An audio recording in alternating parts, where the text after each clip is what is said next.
Hey everyone, how's it going today? So what am I working on now? Well, I got a Chevy Tahoe here, and let's see. Got a battery light on.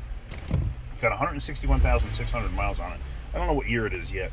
Let's take a look at this. I got the scanner hooked up. Let me just tell you what happened. I got towed in for a no start. From what I gather, they didn't explain it very well, but it sounded like a crank no start. Got out to it, started up, came in on a flatbed. So what do you do in a situation like that?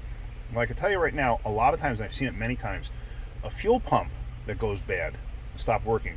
When it's getting towed in and it's bouncing down the road, sometimes it jars it enough and they start working again for a while. That could be the issue. It's got a check engine on. I don't know if I said that.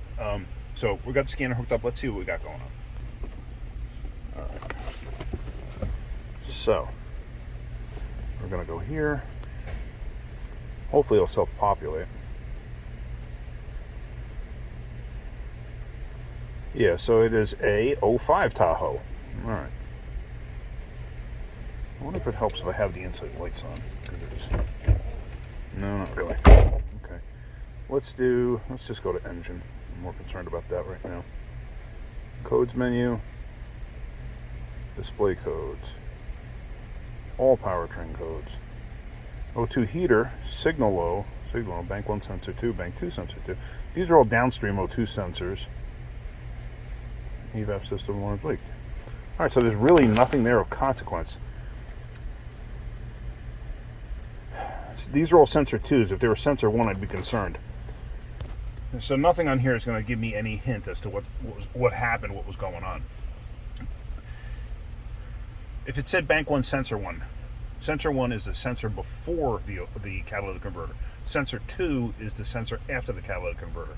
So B1S1 before, B1S2 after, or B2S1 before, B2S2 after. The ones after the cat have almost no control over anything. All they're doing is they're saying, hey, this is what the catalytic converter is doing, and that's it. The ones before the catalytic converter, they're the ones that tell the computer, hey, I'm running rich, lean me up, or hey, I'm running lean, richen me up. That's what they do. So they control fuel. The ones after, if you unplug them, most cars you may not even notice anything, but of course you could have catalytic converter problems that it would never pick up on. You'd have a check engine light, stuff like that. So you do want to fix them because you want to know what's going on with your catalytic converter. So where do we go from here? Good question. I did notice this thing had a little issue with the actual shifter. It's kind of sloppy. So I don't know if every time it is sloppy, but every time I stick it in park, it goes into park. So I would think that it wouldn't be like a neutral safety thing. But then again, they said it cranked and wouldn't start. At least that's how I took what they said. So I think the next thing I'm going to do is I'm just going to put a fuel pressure gauge on this, and let's see what the actual fuel pressure is. So up under the hood here, you can see the Schrader valve is underneath that cover. So I might want to actually take that off just to make my life a little bit easier. It's only an 8mm screw that holds it in place. Now here's a cold air intake that's actually a halfway decent one. With the plastic piping and stuff like this does not absorb heat as much as a metal one would. So if you see the shiny metal tube, that's not your friend. This style actually is. This basically mimics the factory one, but does a better job of it. So if you're going to see any kind of performance improvement, you will out of something like this. But most likely you're not going to, because you didn't change anything else in your vehicle. Adding more air doesn't change anything if you don't change the rest of the vehicle. That's all. Alright, so let's get this apart. I got my gauge hooked up, running over to the fuel rail. I happen to see this. That's special. That's really special. Instead of finding a cap, we were going to ramshackle a bolt in the hole. Come on.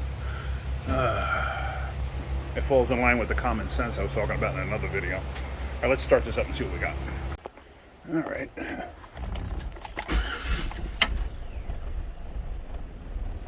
Now she barely wants to run.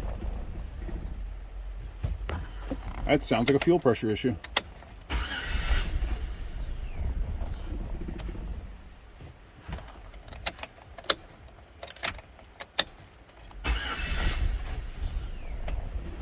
Yeah, that's a fuel pressure issue.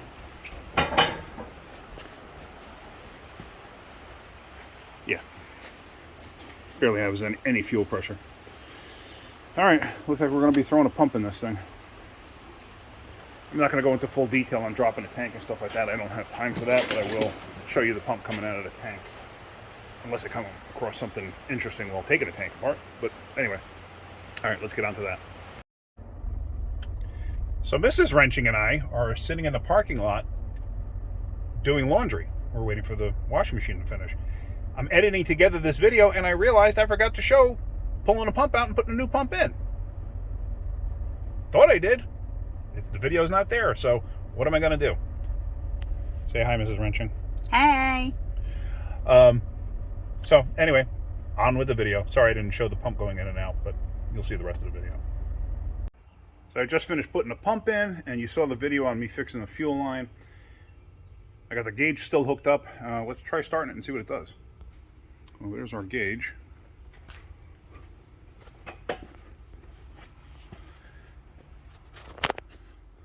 Sometimes you may want to cycle the key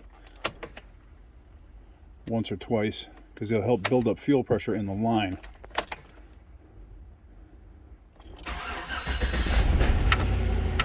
Okay.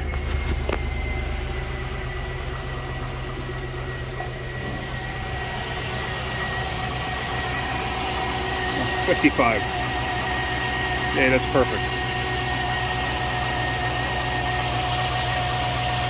Alright, I'm happy with that.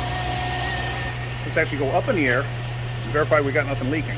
I wound up having to take 15 gallons of fuel out of this tank when I dropped it because this thing was full.